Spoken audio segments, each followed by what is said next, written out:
for a long time. A lot of you know the story. It was in this prison that God began to do some great things in my life.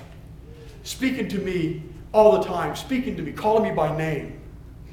And then one day I said, Lord, I'd like to get out of this prison.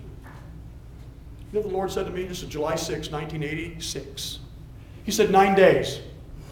9 days. I had 6 and 9, he got 15. I called Vicki up. I said, honey, I'm coming home on the 15th day of July. And she said, honey, I believe you're coming home soon, but I don't know. I said, God just spoke to me.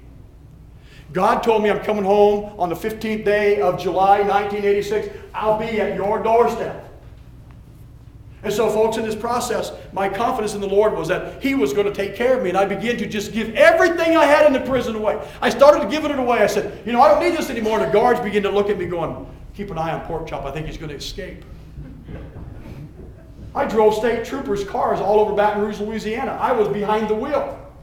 No handcuffs. I was a trustee driving these cars around, and I would come up speeding behind cars. They'd pull over, and I never did turn the lights on. But I always wanted to. And I always would say, my friends could see me now in the front seat, not in the back.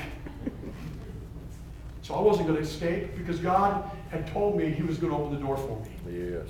And as He began to open the door on July the 15th, I went to work on top of cloud 9 thinking, today I'm going home from prison.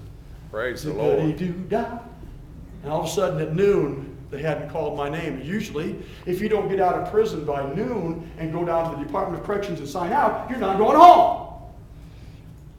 And so I went over to the dorm to eat. I came back, and all the inmates going, Pochop, I thought you were going home today. I said, well, man, I am going home. God said I'm going home, and I'm going home. He just went, 3 o'clock, my phone rang. State Police Garage Office, inmate Pochop, can I help you? Pochop, Captain Kennedy, come over here, pack your bags, they signed your pardon. Praise the Lord.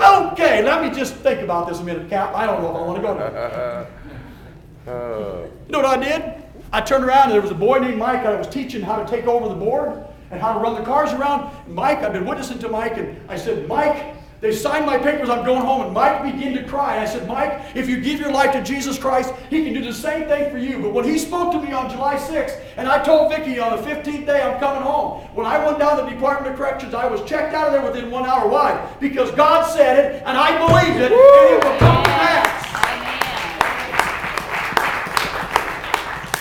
And as I began to leave the prison, you can ask her. She can get up here, take the mic, and tell you the story. All my prison brothers that we were in church service with gathered around, and we prayed. And then they stood in line as I went to my car to get in the car with her. And my heart was torn because he was a man who I had led to the Lord, a man who I had shared Jesus with. Home, prison.